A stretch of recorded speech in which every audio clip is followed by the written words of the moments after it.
A powerful billionaire CEO, sitting in his marble-floored penthouse office, expects a simple, fun chess game with a child. What he doesn't realize is that he's about to face one of the most brilliant young minds he's ever encountered. This isn't just any ordinary Tuesday afternoon. This is the day that would completely shatter his assumptions about talent, intelligence, and where genius can be found. What happens next will leave you speechless and restore your faith in the power of recognizing potential in the most unexpected places. Before we dive into this incredible story, I want to know where you're watching from right now.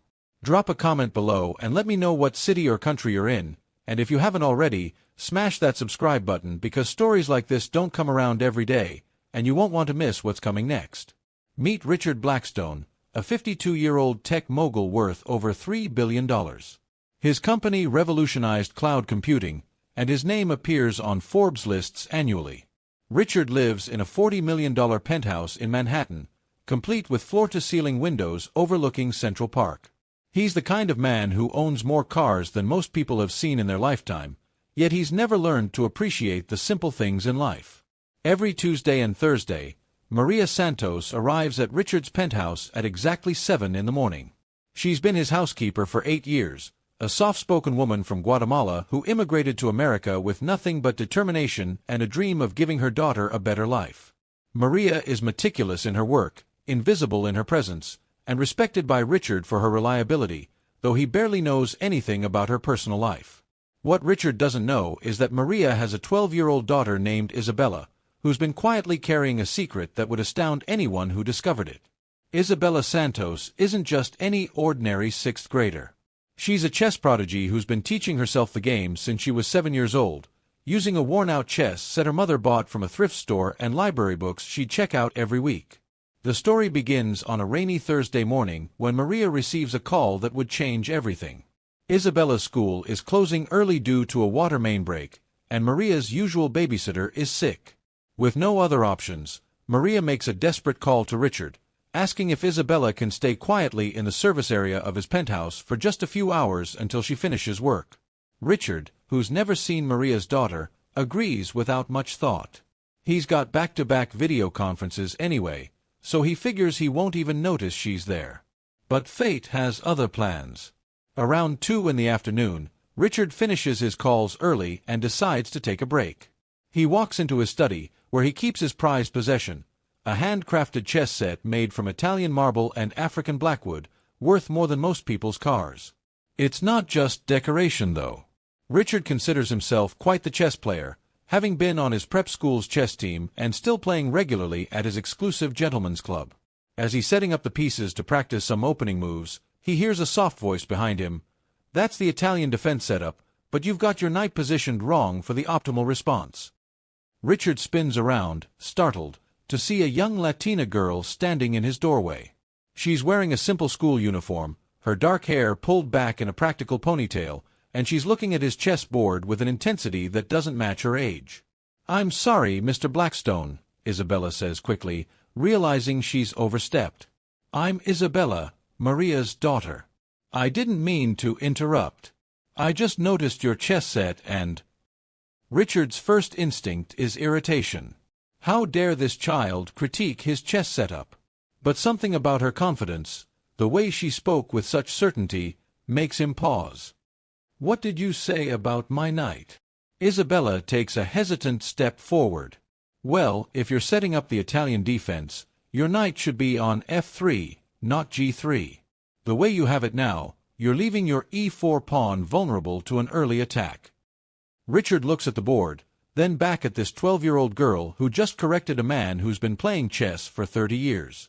He moves his knight to f3, and immediately sees what she means. The position is stronger, more balanced. "How do you know about chess?" he asks, his voice softer now, more curious than annoyed. "I taught myself," Isabella replies simply. "My mom got me a chess set from a thrift store for my 7th birthday. I've been studying it ever since." Richard finds himself intrigued despite himself. Here's this young girl, daughter of his housekeeper, talking about chess strategy like she's been playing in tournaments for years. "Would you like to play a game?" he asks, surprising himself with the offer. Isabella's eyes light up, but she hesitates. "I don't want to get my mom in trouble." "You won't," Richard assures her. "I'm the boss, remember? Besides, I'm curious to see what you can do." What happens next will forever change Richard's perspective on talent, potential, and the assumptions we make about people based on their circumstances. They sit across from each other at the magnificent chess set, the billionaire CEO in his $1,500 suit, and the young girl in her simple school uniform. Richard, feeling generous and wanting to encourage her, decides he'll play casually, maybe even let her win to boost her confidence. Isabella moves her pawn to e4, a classical opening. Richard responds with e5, the king's pawn game. Standard stuff.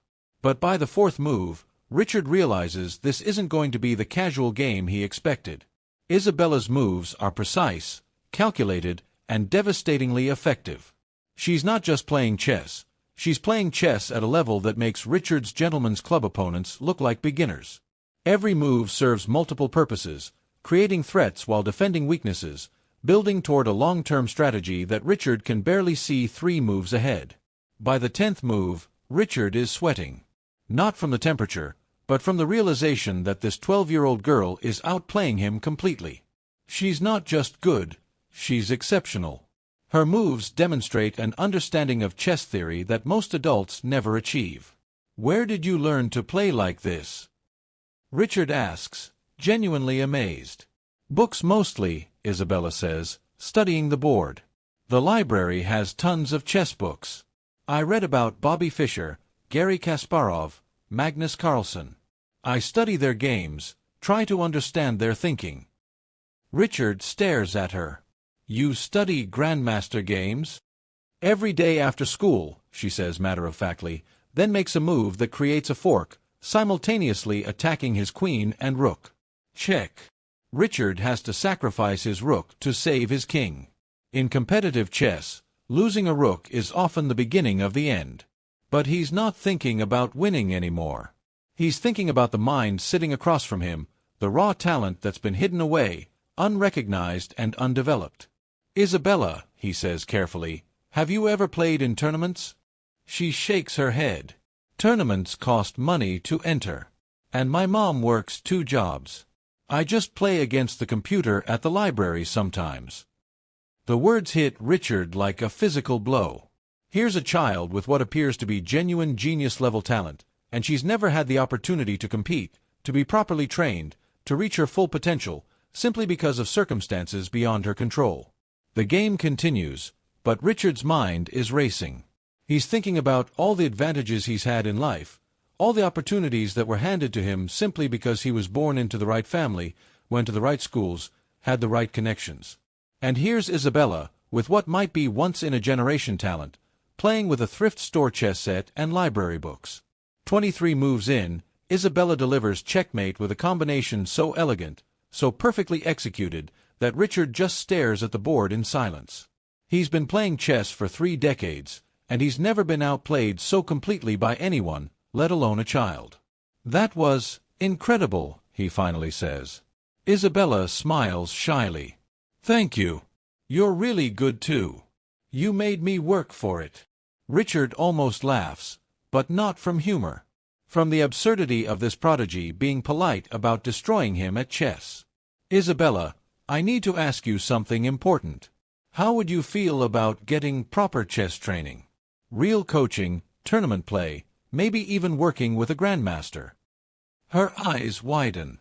"That sounds amazing, but Mr. Blackstone, we could never afford something like that. What if I told you that money wasn't an issue? What if I told you that I wanted to help you reach your full potential?" Isabella looks confused. "Why would you want to do that?" Richard leans back in his chair, looking at this remarkable young girl who's just given him a lesson in humility and opened his eyes to a world of talent he never knew existed. "Because, Isabella, what you have is a gift. And gifts like yours shouldn't be wasted because of circumstances." What happens next transforms not just Isabella's life, but Richard's understanding of what it means to truly make a difference in the world. Richard calls his personal assistant immediately. Within hours, he's arranged for Isabella to be evaluated by a chess master who confirms what Richard already suspected. Isabella has the potential to become a world-class player. Her natural ability, combined with her work ethic and passion for the game, makes her a genuine prodigy. But Richard doesn't stop there. He establishes a scholarship fund, not just for Isabella, but for other talented young people who lack the resources to develop their abilities. He realizes that for every Isabella he's discovered, there are countless others whose talents remain hidden because they don't have access to opportunities. Maria, when she learns what's happened, is overwhelmed with gratitude but also worried. She doesn't want charity, she wants to earn her daughter's opportunities. Richard understands this and offers Maria a position managing his new foundation, recognizing that her wisdom and understanding of struggle make her the perfect person to identify and help other young people with unrealized potential. Isabella begins training with former world champion coaches. She enters her first tournament 6 months later and wins her age division. Within a year, she's ranking nationally. Her story spreads through the chess community, inspiring other young players and demonstrating that talent can emerge from anywhere. But the most profound change happens in Richard himself. He realizes that his wealth isn't just about accumulating more possessions or seeing bigger numbers in his bank account. It's about the power to recognize and nurture human potential, to break down barriers that prevent talented people from reaching their dreams.